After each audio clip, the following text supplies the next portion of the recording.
있지 않고 휴가철이고 뭐 여러 가지 상황이 있지만 이 시간에 나온 여러분들 축복합니다. 하나님께서 거저 돌아가지 않는 또 오늘의 은혜를 주실 줄 믿습니다.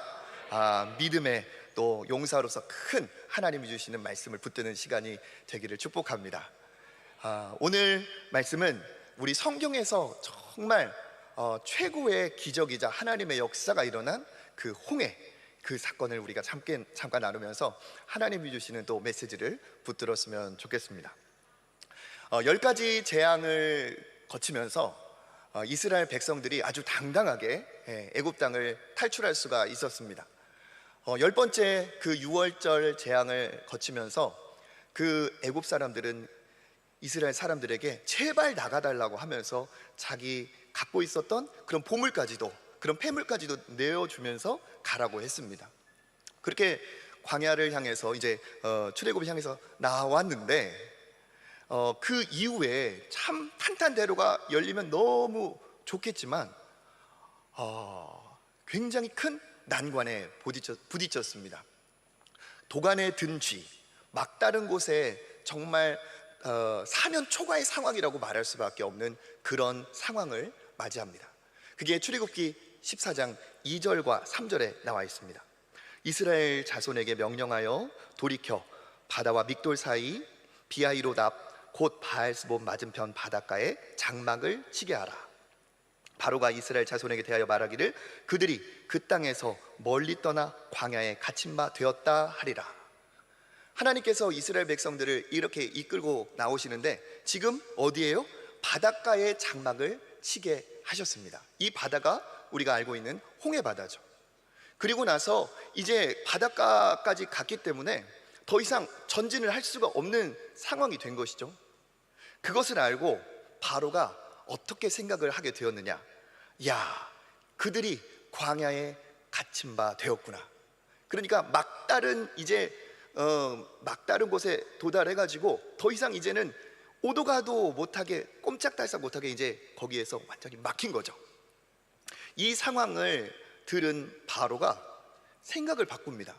무서워서 두려워서 여호와 하나님 앞에 정말 자기가 졌다 굴복하면서 내보낼 때는 언제고, 그들이 다시 궁지에 몰렸다, 막다른 곳에 몰렸다는 얘기를 듣고 바로가 생각을 해본 거예요.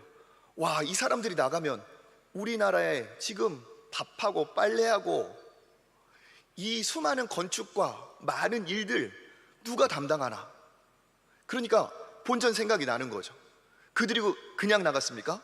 우리나라의 보물들을 다 들고 나갔는데 잡아야겠다는 생각이 들겠죠.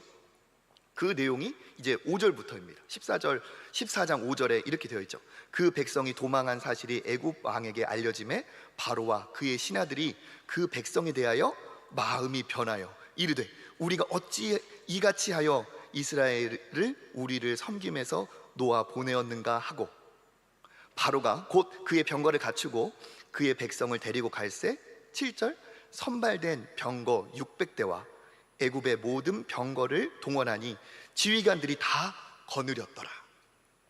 바로가 이제 궁지에 몰려있고 막다른 곳에 있으니까 가서 이제 잡아와야겠다고 생각을 한 거죠.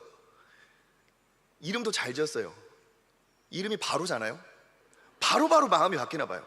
이거 내가 가서 바로 잡아와야겠다. 마음이 변한 바로는 출동을 시킵니다. 병거 600대와 애굽의 모든 병거를 동원했다. 여러분 아시는 것처럼 그 당시 애굽은 세계 최강대국이었습니다. 그리고 지금으로 보면 이 병거라는 것은 무슨 전차, 탱크 능가하는 엄청난 대단한 무기였던 것이죠. 그 병거 600대와 애굽의 모든 병거를 동원해서 지휘관들이 다 출동을 하고 잡아오라고 명령을 받은 겁니다. 어떻게 되었겠어요? 이스라엘 백성들이 홍해바다에 꼼짝달싹도 못하는 그 상황에서 가서 잡아오는 건 시간 문제겠죠. 그 상황이 이제 펼쳐진 겁니다. 10절에 보니까 바로가 가까이 올 때 이스라엘 자손이 눈을 들어 본즉 애굽 사람들이 자기들 뒤에 이른지라 이스라엘 자손이 심히 두려워하여 여호와께 부르짖고. 이스라엘 백성들이 어떻게 했다고요? 심히 두려워하여 여호와께 부르짖었다. 우리가 성경에서 보면 이제 부르짖다라는 표현을, 특별히 여호와께 부르짖는다라는 표현을 우리는 쉽게 이해를 합니다. 무엇을 했다라고 보면 될까요? 기도했다. 하나님께 기도했다. 그런데 이 부르짖, 심히 두려워하여 여호와께 부르짖었다라는 것을 하나님이 그렇게 기쁘게 보시지 않고 여기에 대해서 언급을 하지 않습니다. 이 사람들은 지금 노예 생활을 하다가 갓 지금 탈출을 한 상황이었기 때문에 하나님에 대한 바른 기도의 준비가 되지 않았던 것이죠. 그러니까 이들은 하나님의 백성이라기보다는 이스라엘 자손이라고 칭함은 받았지만 이스라엘의 어떤 자유인 하나님의 백성이라기보다는 이 사람들은 지금 어쩌면 노예의 정체성에 더 가까운 사람들인 거죠. 그러니까 심히 두려워하여 여호와께 부르짖었다라는 말을 정말 우리가 하나님 앞에 간구하고 하나님께서 역사하실 것을 믿고 그랬던 것과는 조금 다른 색깔이었던 것 같아요. 그렇게 우리가 또 생각할 수 있는 게 뭐냐면 10절에 심히 두려워하여서 여호와께 부르짖었다는 그 말 다음에 11절에 보면 이 불평과 불만을 막 모세하게 엄청 쏟아내는 장면이 나오거든요. 여호와께 부르짖고 나서 할 수 있는 것이 불평과 불만이 아니잖아요. 그런 걸 보면 이들이 여호와께 부르짖었다는 것은 온전한 하나님이 기뻐하시는 기도의 자세가 아니었다는 걸 알 수가 있습니다. 여러분, 우리가 하나님 앞에 기도를 이렇게 참 어려울 때, 힘들 때 하나님 앞에 간구합니다. 그런데 기도라고 해서 다 기도가 아니라는 거예요. 기도라고 해서 하나님이 기뻐하시고 하나님께서 응답하시기를 정말 즐겨하시는 그러한 기도가 있는가 하면 오늘 이것처럼 하나님 앞에 부르짖어도 하나님께서 그냥 별 냉담하실 때도 있다는 사실입니다. 우리가 그 이유를 어디에서 찾을 수 있습니까? 심히 두려워하여 여호와께 부르짖고. 우리가 하나님 앞에 인생에 어려움이 있고 막다른 곳에 도달했을 때 하나님 앞에 살려달라고, 하나님 도와달라고 기도하는 것은 전혀 문제될 것이 없습니다. 그런데 우리가 하나님 앞에 기도할 때 잊지 말아야 될 것 한 가지가 있는 거예요. 이 사람들은 지금 심히 두려워하여서 여호와께 부르짖습니다. 우리가 기도할 때 놓치지 말아야 될 게 무엇입니까? 우리가 하나님 앞에 기도할 때 문제가 두려워서 하나님 앞에 나아가서는 안 된다는 거예요. 문제보다 하나님을 더 두려워할 줄 아는 사람이 진짜 믿음의 사람이고 하나님이 기뻐하시는 기도인 줄 믿습니다. 우리가 하나님 앞에 문제가 두려워서 설령 나올지라도 하나님 앞에 섰을 때는, 그래, 아무리 내가 하나님 앞에 이 문제로 인하여 나왔지만 이 문제보다 크신 하나님을 인정할 수 있어야 되는 것이죠. 그래서 우리가 기도함에 있어서, 하나님 앞에 간구함에 있어서, 여호와께 부르짖음에 있어서 기억해야 될 한 가지 정말 중요한 게 있습니다. 하나님 앞에 나올 때는 하나님보다 두려운 것이 없어야 될 줄 믿습니다. 하나님보다 두려워하는 것을 가지고 나와서 제대로 된 기도를 할 수가 없어요. 하나님이 하나님 앞에 그 문제도 작게 보이고 별것 아닌 것처럼 우리의 믿음이 그렇게 드러나야지, 여전히 전능하신 하나님 앞에 우리가 간구하며 나왔는데 여전히 우리가 그 문제 앞에 함몰되어 있고 쪼그라져 있으면 그것은 노예 이 이스라엘 백성이 한 기도와 별반 다를 바가 없다는 사실입니다. 우리가 하나님 앞에 나아갈 때는 하나님만 두려워하는 믿음으로 나가기를 주님의 이름으로 축복합니다. 그래서 하나님께서 우리에게 말씀하실 때 마태복음 6장 30절에도 뭐라고 말씀하셨어요? 오늘 있다가 내일 아궁이에 던져지는 들풀도 하나님이 이렇게 입히시거든 하물며 너희일까 보냐, 믿음이 작은 자들아. 무슨 말씀이에요? 들풀도 다 책임지시는 하나님 앞에 나오는데 하나님이 하실 수 있다, 하나님의 역사가 이루어진다는 믿음으로 나와야지, 하물며 그 들풀도 살피시는 하나님 앞에 그 두렵고 떨리는 무서운 공포에 질려서 그렇게 나와서 되겠느냐? 예수님 말씀하시는 거죠.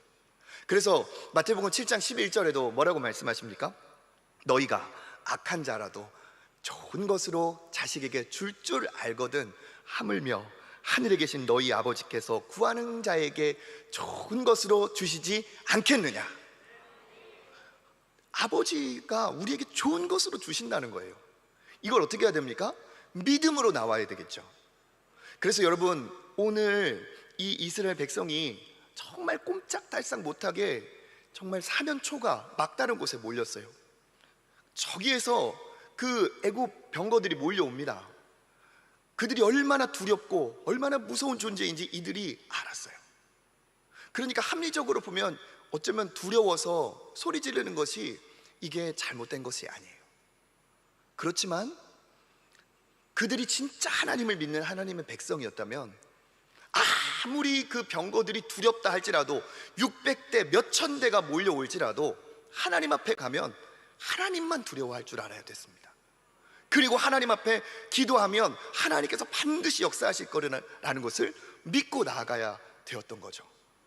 그 두려움을 우리가 아무리 사면초가의 어려운 상황이라 할지라도 하나님 앞에서 물리치시는 여러분 되시기를 주님의 이름으로 축복합니다. 이들이 왜 두려워할 수밖에 없었느니까? 그 두려움이 이들의 눈을 가려버렸어요. 그래서 저기 멀리서 막 먼지를 일으키면서 오는 그 막 병거들을 보는 순간 소스라치게 놀라고 사색되어 버리고, 그들이 점점 가까이 오는 것을 보면 그들이 가까이 오는 것만큼 얼굴이 완전히 사색으로 질려버렸던 것이죠. 그런데 이들이 두려움으로 잠시 진짜 봐야 될 것을 못 본 너무 안타까운 게 있습니다. 우리 이 14장의 앞장 13장의 마지막 부분을 보면 이렇게 되어 있습니다. 출애굽기 13장 20절부터 22절까지 그들이 숲곳을 떠나서 광야 끝 에담의 장막을 치니 여호와께서 그들 앞에서 가시며 낮에는 구름 기둥으로 그들의 길을 인도하시고 밤에는 불 기둥으로 그들에게 비추사 낮이나 밤이나 진행하게 하시니 22절 낮에는 구름 기둥 밤에는 불 기둥이 백성 앞에서 떠나지 아니하니라.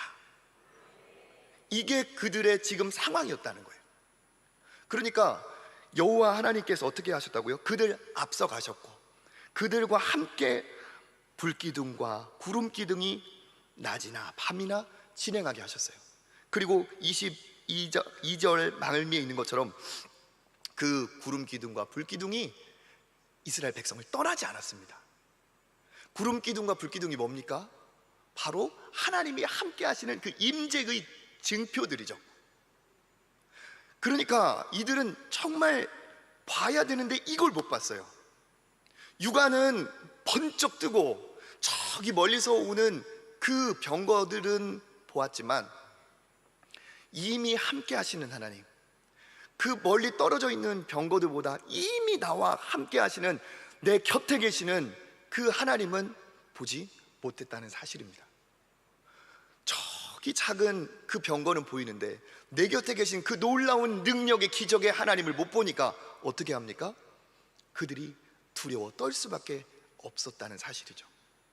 만약에 이 이스라엘 백성들이 아무리 저 병거들이 대단하다 할지라도 구름 기둥을 보고 불 기둥을 보고 나와 함께 하시는 하나님, 내 앞서 행하시는 그 여호와 하나님을 보았다면, 그것을 더 의지했다면 이렇게까지 힘들어하지는 않았겠죠. 우리 역시 마찬가지입니다. 살아가다 보면은 우리에게 정말 큰 문제가 발생해가지고요, 그게 하룻밤 자고 나면 성큼성큼 내 앞에 다가올 수가 있습니다. 작은 문제인 줄 알았는데 정말 구름대처럼 일어나서 내 온 사면을 다 가로막은 것처럼 보일 때가 있습니다. 그런데 여러분, 그러한 상황이라 할지라도 믿음의 백성인 우리가 절대 잊어버리지 말아야 될 것이 있습니다. 육안으로만 볼 것이 아니라 우리의 영안을 활짝 열어서 지금까지 구름 기둥, 불 기둥으로 인도하신 나와 함께 하신 그 하나님을 볼 수 있는 영안이 우리에게 있어야 될 줄 믿습니다. 떨어져 있는 것, 아무리 대단한 것, 그렇게 우리를 두렵게 만드는 것이 있다 할지라도 여러분 절대 잊어버리면 안 됩니다. 아무리 문제가 크다고 할지라도 우리 여호와 하나님보다 큰 문제는 없습니다. 아무리 저 문제가 우리에게 가깝게 다가온다 할지라도 나와 함께 하시는 하나님보다 가까운 것은 없습니다. 아무리 문제가 커도, 골리앗이 아무리 산더미같이 크다 할지라도 골리앗보다 더 크신 진짜 거인, 리얼 자이언트 하나님이 나와 함께 하신다, 그것을 바라본 자는 승리할 수 있습니다. 그래서 우리가 이것을 깨달아야 됩니다. 아무리 사면초가의 상황이라 할지라도, 아무리 대적들이 우리에게 몰려온다 할지라도 그 대적보다 하나님이 크시다. 그 대적이 아무리 내 곁에 다가온다 할지라도 가장 내 곁에 함께 하시는 분, 가장 가까운 분은 여호와 하나님이시다. 그 하나님을 두려워해야지 그 문제를 두려워해서는 절대로 답이 나오지 않습니다. 오직 내 곁에 함께 하시는 하나님만을 두려워하고 그 전지전능하신 하나님을 붙드는 자들은 하나님이 살아계시는, 하나님이 역사하시는 것을 분명히 목도하게 될 줄 믿습니다. 그래서 우리가 이 이스라엘 백성들이 두려움에 부르짖었지만 왜 하나님께서 이들에게 아직도 역사하지 않으셨는지 우리가 깨달을 수 있어요. 이들이 두려움에 이제 영안이 완전히 어두워져서 이제 하나님 앞에서, 그리고 모세 앞에서 불평을 하기 시작합니다. 그게 이제 11절과 12절이죠 11절 보면 이렇게 되어 있습니다. 그들이 또 모세에게 이르되 애굽에 매장지가 없어서 당신이 우리를 이끌어내어 이 광야에서 죽게 하느냐? 어찌하여 당신이 우리를 애굽에서 이끌어내어 우리에게 이같이 하느냐? 12절 보니까 우리가 애굽에서 당신에게 이른 말이 이것이 아니냐? 이르기를 우리를 내버려 두라. 우리가 애굽 사람을 섬길 것이라 하지 아니하더냐? 애굽 사람을 섬기는 것이 광야에서 죽는 것보다 낫겠노라 하면서 이제 불평과 불만을 쏟아내기 시작을 합니다. 여러분, 이 사람들이 지금 여기에서는 처음이니까 하나님께서 조금 이해를 해주셨어요. 그런데 이 이스라엘 백성의 불평과 불만은 사실은 이 놀라운 홍해를 건너는 기적 이후에도 멈춥니까? 계속됩니까? 계속돼요. 그래서 민수기 14장에 보면 가나안 땅을 각 지파 대표가 가서 정탐을 하고 오죠. 그리고 나서 어떻게 됩니까?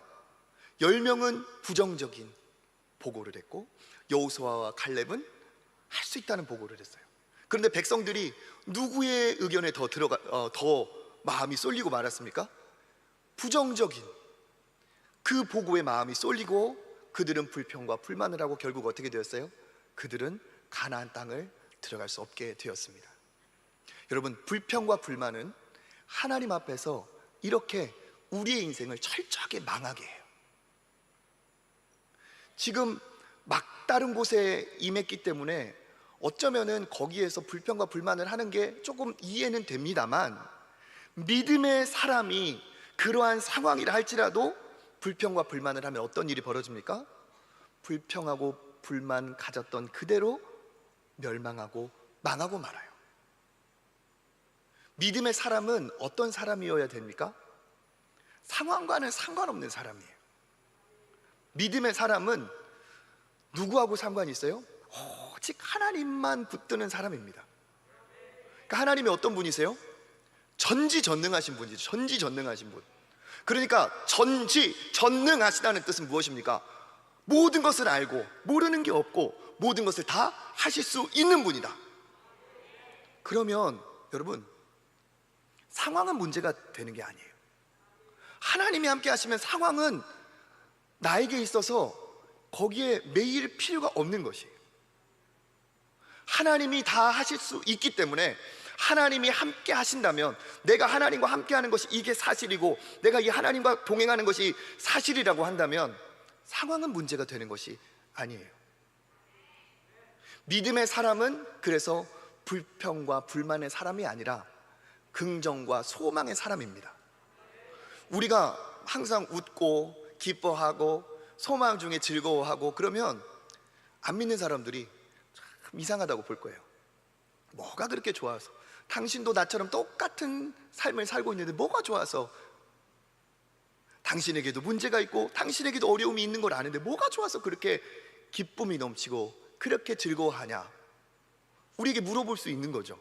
그리고 물어보는 것이 이게 믿음의 사람의 정말 바람직한 모습이 드러나는 거죠. 그들이 물어볼 때 우리가 뭐라고 말합니까? 우리가 뭐라고 말할 수 있어요? 그래요, 상황은 어렵고 힘들고 답답하게 꽉 막힌 것 같습니다. 하지만 저는 구름 기둥, 불 기둥으로 여기까지 인도하신 하나님이 함께 하십니다. 하나님이 함께 하시니까 이 사면초가로 꽉 막힌 이곳에서도 나는 알 수 없지만 하나님께서 놀라운 일을 이루실 것을 나는 믿습니다. 이게 믿음의 사람의 자세죠. 여호수아와 갈렙이 가졌던 믿음의 자세가 바로 이것입니다. 10명의 이야기가 틀린 게 아니에요. 그 사람들이 얼마나 무서운 사람들이고 얼마나 철옹성 같았습니까? 그렇지만 그 상황과 현실을 보면 부정적이고 불평불만이 나올 수 있죠. 그렇지만 여호수아와 갈렙은 무엇을 보았습니까? 여기까지 인도하신 하나님, 살아계신 하나님, 그러니까 그 전능하신 하나님을 보니까 그들이 얼마나 대단하건 얼마나 큰 무기를 가졌건 얼마나 대단한 성벽을 쌓았건 문제되지가 않습니다.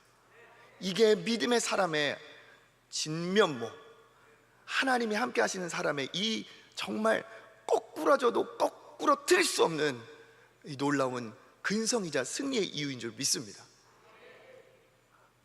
저도 이렇게 이번에 이제 우리 교구 성도분들과 함께 오랜만에 단기 선교를 다녀왔어요. 예, 좀 더웠고 그리고 쉽지 않은 상황이었죠. 근데 이제 잘 마치고 은혜가 충만했습니다. 근데 저한테 이렇게 끝나면서 한마디씩 이렇게 감사의 이야기를 이렇게 서로 고백하고 주고받잖아요. 근데 저한테 그런 얘기를 참 많이 해주셨어요. 목사님, 좀 날씨도 덥고 상황적으로도 어렵고 그런데 목사님이 참 분위기를 참 즐겁게 잘 이렇게 어려운 상황이고 힘들어 할 수 있는 상황인데 목사님이 참 유머러스하게 재밌게 그것을 잘 해주셔서 우리가 힘든 줄 모르고 이렇게 왔습니다. 제가 그런 얘기를 들었어요. 네. 목사님하고 같이 가서 안 그래도 덥고 짜증나고 불 깨질 수도 높았는데 더 힘들었습니다. 이런 얘기를 듣지 않고 목사님 그냥 긍정적이고 재미있고 즐겁게 해주셔서 우리도 힘든지 몰랐습니다. 이런 얘기를 들었어요. 예, 제가 그렇게 긍정적인 사람입니다. 그런데요, 제가 처음부터 이렇게 긍정적인 사람이 절대 아니었어요. 지금 굉장히 많이 좋아진 얼굴이거든요. 이게 저도 하나님을 만나기 전에는요, 어릴 때부터 좋은 것이 하나도 없었고 기쁜 것도 없었고 재밌는 것도 없었어요. 가정적으로 그렇게 막 즐겁게 기쁘게 감사가 넘칠 만큼 그런 환경도 배경도 아니었어요. 경제적으로도 그렇고 어릴 때 저는 할머니가 많이 키워주셨는데 또 할머니가 나이가 드시면서 자연스럽게 우리 하나님을 늦게 믿으시는 하나님을 늦게 믿으시는 할머니셨기 때문에 좀 이렇게 신세 한탄을 좀 많이 하셨어요. 그러니까 어릴 때부터 제가 조기 교육을 한탄하는 것을 배워가지고 인생이 우울한 거예요. 인생이 우울해. 예, 집 앞에 나오기도 싫고 사람 만나는 것도 싫고 제가 초등학교 가기 전부터 죽음을 고민을 많이 했어요. 진짜 농담으로 하는 얘기야. 진짜 인생이 공허하고 살아서 뭐하나 막 이런 생각을 어릴 때부터 했어요. 그런데 제가 일순간에 그냥 제가 완전히 무슨 부침개가 이렇게 한 면이 이거갖고 탁 뒤집어지는 것처럼 제가 일순간에 바뀌어버렸습니다. 고등학교 3학년이었어요. 그러니까 지금 우리 중등부, 고등부 하나님 제대로 저보다 더 일찍 만난 우리 친구들 진짜 하나님을 멋지게 쓰임받을 겁니다. 저도 10대가 끝나는 그 19살 때 인격적으로 예수 그리스도를 진짜 만난 거예요. 그리고 나서 어떻게 되었는가? 상황은 똑같습니다. 불편하고 답답하고 달라진 게 아무것도 없어요. 그런데 뭐가 바뀌었습니까? 딱 하나 바뀌었어요. 하나님이 내 인생에 찾아오셨어요. 하나님이 내 삶에 찾아오셨어요. 힘들고 어려웠고 답답하고 미래가 불안하고 똑같았는데 하나님이 내 인생에 찾아오시니까 모든 것을 다 뒤집어 반전시키는 거예요. 경제적으로 어렵고 힘들고 어떡하지? 그럴 때 하나님이 계시니까 뒤집힐 수 있는 거예요. 내 앞날이 걱정하고 두렵고 어떻게 풀려나갈지 정말 답답한 거예요. 그래도 하나님이 계시니까 이게 또 뒤집히는 거예요. 여러분, 여러 가지 필요 없습니다. 인생에 우리가 하나님을 초청하고 아무리 힘든 어려움이고 문제고 고난이라 할지라도 하나님을 초청하면 돼요. 하나님을 내 인생에 초대하면 됩니다. 그 순간에 모든 것은 뒤집어지는 거예요. 이런 믿음을 여러분 가지시길 바라겠습니다. 그래서 우리가 믿음의 사람을 어떻게 해야 돼요? 불평, 불만, 부정적인 생각 다 떠나가야 될 줄 믿습니다. 오늘 하나님께서 여러분에게 역사하시고 그 놀라우신 하나님이 여러분에게 각자 찾아가셔서 모든 어려움과 불평과 부정과 모든 우울함 예수의 이름으로 떠나가기를 축복합니다. 그런 은혜가 여러분에게 있을 줄 믿습니다. 오늘 기도할 때 여러분 꼭 그렇게 기도하세요. 하나님, 주님을 내 인생에 정말 주인으로 모십니다. 내가 주님을 입으로만 주여 주여 하는 것이 아니라 정말 주님께 맡깁니다. 그러면 하나님께서 주인의 일을 이루실 줄 믿습니다. 이들이 그것을 몰랐어요. 불평불만하는데 무슨 하나님의 역사가 일어나겠습니까? 그리고 이 내용을 잘 보면요, 불평불만의 핵심이 있습니다. 뭡니까? 계속 남 탓하는 거예요. 그들이 모세에게 이르되 애굽에 매장지가 없어서 당신이 우리를 이끌어내요. 당신이 우리를 애굽에서, 당신이 우리를 계속 이 얘기를 반복을 하거든요. 나는 죄가 없다는 거예요. 나는 결백해. 나는 아무 잘못이 없는데 당신이 우리를. 그리고 그것은 곧 누구를 탓하는 겁니까? 모세를 인도하신 하나님을 탓하는 거예요. 그리고 그 12절 말미에 뭐라고 말합니까? 우리가 애굽을 섬길 거라고 하지 않았냐? 우리를 왜 데려왔냐? 이들은 자기의 생계 때문에, 자기의 생명을 부지하기 위해서 하나님 안 섬겨도 10가지 재앙을 통해서, 모세를 통해서 어마어마한 기적을 베풀어 주시고 이들에게 자유를 주신 하나님을 오늘이라도 내가 살 수만 있다면 헌신짝처럼 던지는 것이 이들의 수준이었어요. 이게 뭐라고 말할 수 있느냐? 이것을 노예 근성이라고 말할 수 있습니다. 노예들은 주인한테 안 혼나기만 하면 돼요. 노예들은 주인한테 밥만 얻어먹으면 돼요. 그러니까 내가 잘못하면, 내가 매질을 당하지 않으려면 남 탓해야 돼요. 자기가 조금 덜 맞고 내가 주인의 상에서 고기 한 점이라도 더 먹으려면 무슨 눈속임이라도 할 수 있는 것이 노예들입니다. 근데 이들이 어떻습니까? 하나님께서 자유를 주셨는데 노예의 근성 그대로 갖고 있어요. 모세를 탓하고 있습니다. 하나님을 탓하고 있어요. 오늘이라도 살 수만 있다면 하나님 버려도 상관없고 우리는 애굽 돌아가겠다는 거예요. 하나님이 얼마나 안타깝고 하나님이 얼마나 답답하실까요? 그런데 여러분, 이 노예의 근성을 잘 따지고 보면 우리에게 오버랩되는 장면이 있습니다. 창세기 몇 장이에요? 3장이에요.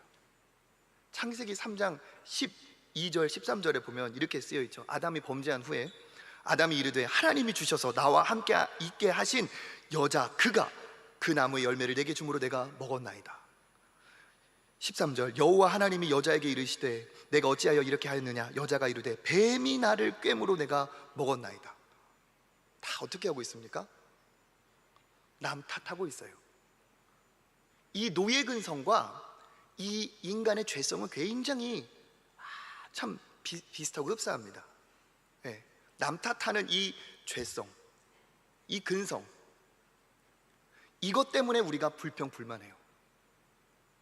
나는 아무 잘못이 없다는 거죠. 문제가 오면 나는 아무 잘못이 없고 남 탓하는 거예요. 그러니까 하나님을 주인으로 모시지 않은 사람들의 그 위기의 상황이 이 사람들에게 항상 어떻게 표출이 되냐면 그 위기 상황 때 항상 남 탓을 하는 거예요. 희생양을 골라요. 그리고 나는 결백하다고 마치 그 가늠한 여인을 데려와서 돌로 치려고 하며 자기의 의로움을 주장하려고 하는 그들처럼 하나님을 주인으로 모시지 않은 사람은 항상 남 탓합니다. 어려움이 오면 계속 분노하고 불평합니다. 여러분, 이것은 믿음의 자세가 아님을 잘 기억하시길 바라겠습니다.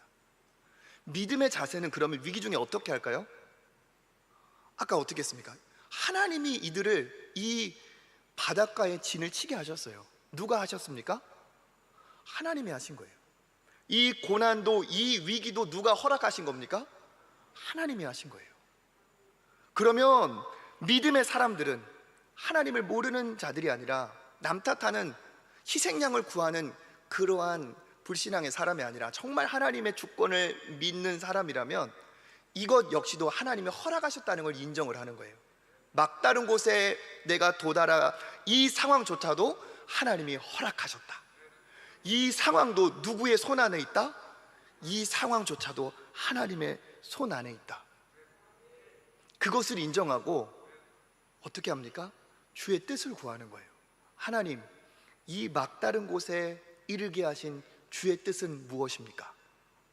하나님, 이렇게 고난 중에 나를 두신 이유는 무엇입니까? 하나님, 이 사면초가 이 어려움 중에서 하나님, 내 앞길이 보이지 않고 어떠한 길도 만날 수 없는 이 상황, 여기에 하나님의 뜻은 무엇입니까? 이것을 구하는 자들이 진짜 하나님의 백성입니다. 그래서 고난 중에 불신자들은요, 남 탓을 하면서 희생양을 찾아요. 그런데 믿음의 백성은 이곳에 임한 하나님의 뜻을 구하게 되어 있어요. 그러면 하나님께서 깨닫게 하십니다.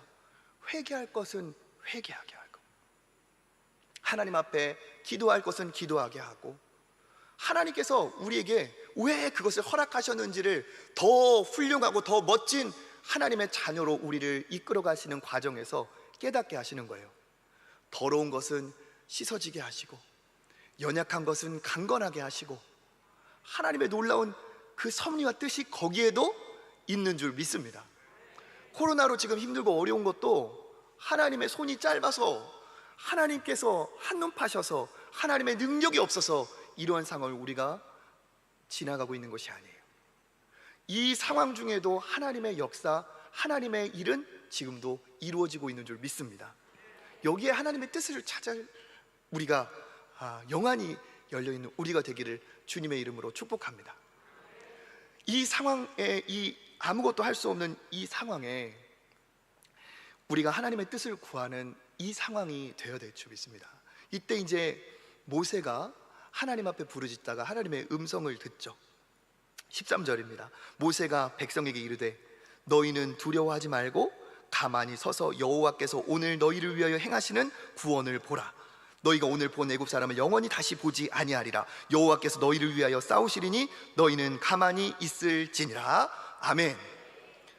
하나님의 음성을 들은 모세가 백성들에게 했던 첫 번째는 뭡니까? 두려워하지 말아라. 이들이 왜 하나님 앞에 부르짖었는데 불평과 불만 수준밖에 안 됐습니까? 두려움 때문에 그랬죠. 그래서 모세가 이스라엘 백성에게 말합니다. 두려워하지 말아라. 두려워하지 말아라. 여러분, 인생의 고난 중에, 어려움 중에 여러분 두려움을 멈추시길 주님의 이름으로 축복합니다. 왜 우리가 두려움을 멈춰야 하냐면, 두려움이 가진 어떠한 특성, 두려움이 가진 어떤 능력이 있어요. 두려움은 우리에게 이제 그림을 그리게 해요. 그림을. 그 두려운 대상이 내 삶에 부정적으로 역사에서 위기가 오고 고난이 찾아오고 지금 이 문제가 더 막 100배가 되고 10,000배가 돼서 나를 얽어매는 듯한 그런 상상을 두려움이 하게 합니다. 여러분, 그렇죠? 두려움은 가만히 있는 게 아니라 그 두려움이 우리에게 그림을 그리게 해요. 부정적이고 두려운 그림을 그리게 해요. 그리고 우리가 결국은 어떻게 되느냐? 거기에 매이게 만듭니다. 그래서 그 두려운 그 상상대로 꼭 그렇게 될 것 같아. 내 자식은 꼭 안 될 것 같고, 내 미래는 더 꼬여만 갈 것 같고, 내 일은 더 안 될 것 같고, 계속 두려움이 부정적인 상상을 하게 하고 그것을 우리를 얽어매요. 그런데 믿음의 사람은 어떻게 해야 됩니까? 두려워하지 말라는 거예요. 여러분, 두려움으로 만들어낸 그 부정적인 상상, 그 미래 여러분에게 오지 않은 줄 믿으시기 바라겠습니다. 그 두려움이 여러분 현실이 되지 않아요. 하나님이 여러분과 함께 하시기 때문에 그 두려움을 여러분 물리쳐야지, 그 두려움을 가지고 두렵고 떨리는 공포스러운 그런 그림을 그리지 마시고, 그 그림을 다 찢어버리시고 하나님께서 우리를 이끌어 놀라운 일을 이루시는 것을 여러분 믿으시길 바라겠습니다. 우리가 두려움을 멈춰야 돼요. 그리고 어떻게 해야 됩니까? 두려움을 멈추고 하나님이 하시는 것을 어떻게 하는 거예요? 보라는 거죠. 왜 가만히 있으라고 했습니까? 하나님이 하실 거니까 가만히 있으라고 했죠. 14절에 여호와께서 너희를 위해서 뭐 하시리니? 싸우시리니 너희는 가만히 있어라. 적이 있는데 왜 가만히 있습니까? 가만히 있다 정말 맞아 죽는 거죠. 그런데 가만히 있으래요. 왜 그렇습니까? 우리가 가만히 있으면 싸워 주실 분이 계시는데 그분이 싸우신다는 겁니다. 그가 누구세요? 모든 능력자 중에 능력자, 모든 전사 중에 최고로 탁월한 불패의 전사 여호와 하나님이십니다. 그 하나님이 우리를 위해 싸우시니까 우리에게 어떻게 하라는 거예요? 두려워하지 말고 가만히 있으라는 거예요. 여러분, 뒤에 보면 무기 자체가 다릅니다. 이스라엘 백성들은 그 철병거가 무서워서 벌벌벌 떨었어요. 그 엄청난 군사들이 무섭죠. 그래서 공포에 질려버렸습니다. 그런데 하나님을 제대로 보면 우리가 거기에서 진짜 가만히 하나님께서 하시는 역사를 볼 수 있어요. 왜요? 하나님이 사용한 무기는 차원이 다릅니다. 하나님이 어떻게 하셨어요? 막 엄청난 바람을 불어서 그냥 바다를 바다를 그냥 말려버리셨어요. 하나님이 맘먹으면 하늘의 해와 달도 하나님의 무기로 쓰임 받을 수 있는 겁니다. 하나님이 맘먹으시면 어떠한 폭풍우도 거스를 수 없는 비바람도 하나님의 다 무기가 됩니다. 왜 그렇습니까?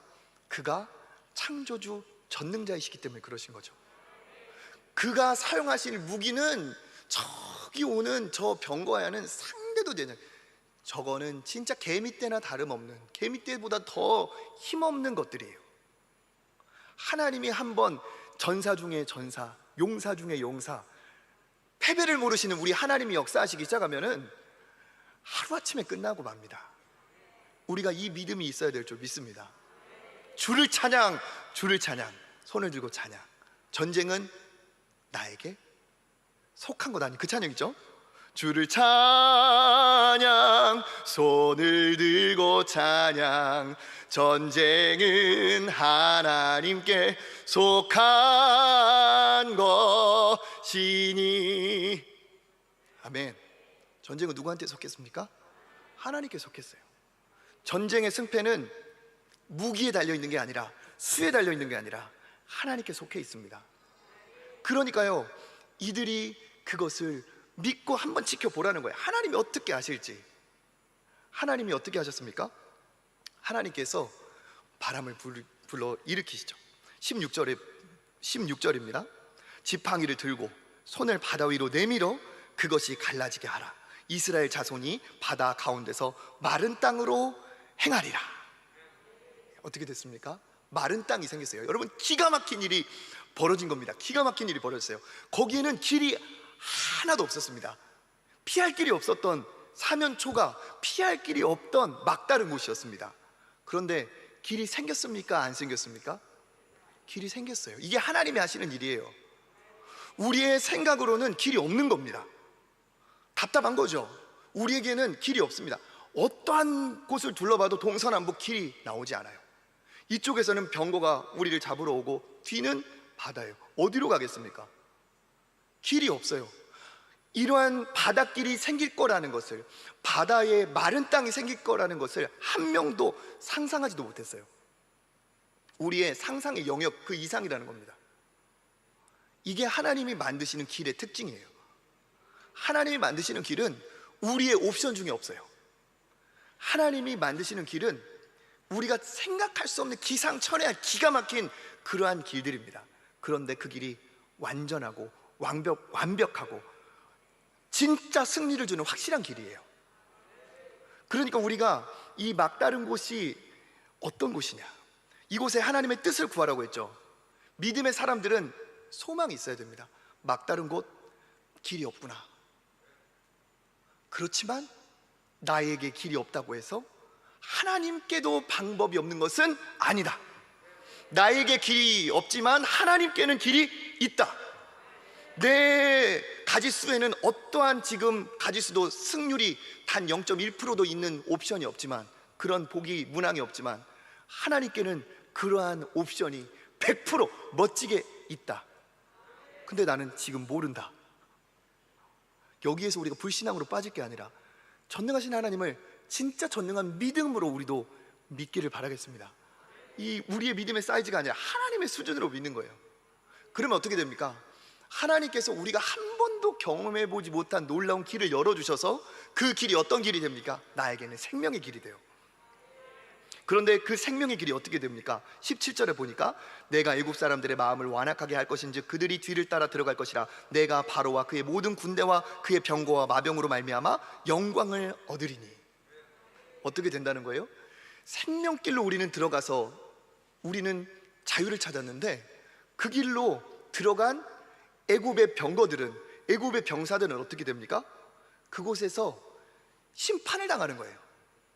내 원수는 내가 생명을 얻은 그 길에서 심판을 당하고 멸망을 당하게 됩니다. 이게 하나님의 역사예요. 나에게는 생명길인데 원수에게는 사망의 길이 되는 겁니다. 그리고 놀라운 일이 벌어지는 거죠. 그것을 통해서 하나님이 영광을 받으세요. 대적이 강하면 강할수록, 문제가 크면 클수록 하나님의 영광은 더 빛나게 되어 있어요. 그러니까 우리에게 문제가 크면 클수록 여러분, 믿음의 눈을 가지고 담대하게 믿음의 담력, 믿음의 배짱을 가지시길 바라겠습니다. 야, 문제가 이렇게 큰 걸 보니까 하나님의 역사도 더 크게 일어나겠구나. 나에게 이런 어려움이 온 걸 보니까, 나에게 길이 없는 걸 보니까 하나님이 길을 내시고 거기에서 모든 병거가 다 심판당하고 멸망당한 것처럼 하나님께서 더 크게 영광을 받으시겠구나. 여러분, 믿음을 가지시기 바라겠습니다. 이게 하나님께서 우리를 막다른 곳에 보내시는, 허락하시는 이유예요.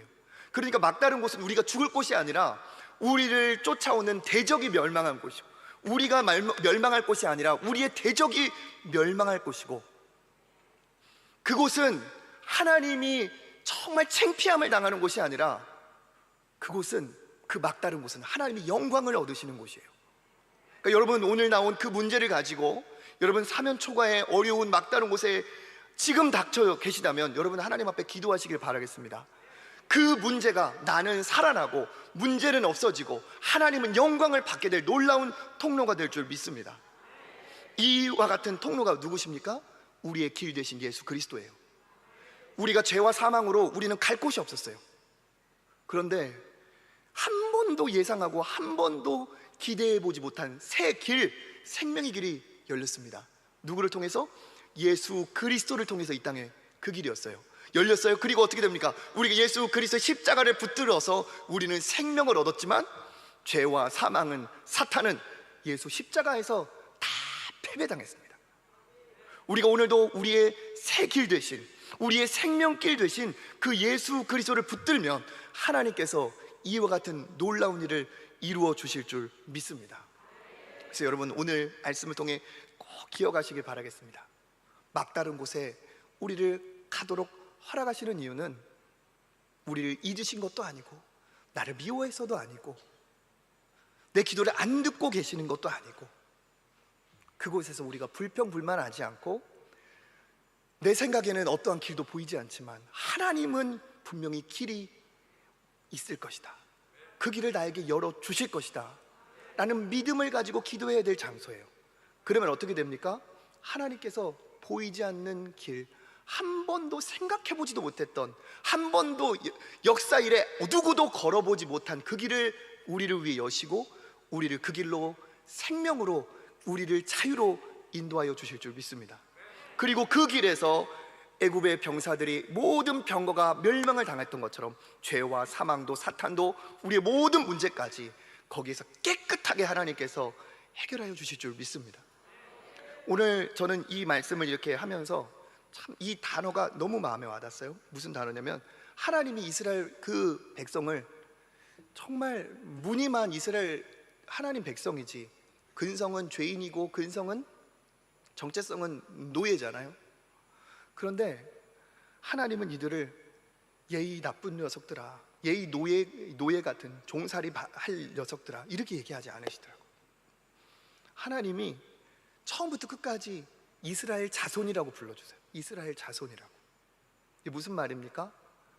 아브라함과 이삭과 야곱을 통해 주신 하나님이 우리의 아버지 되시고 우리를 그의 자녀 삼아 주신 이 약속이 계속 흘러가고 있고 절대로 깨어지지 않는다는 사실이에요. 하나님이 우리를 이스라엘 자손으로 부르셨습니다.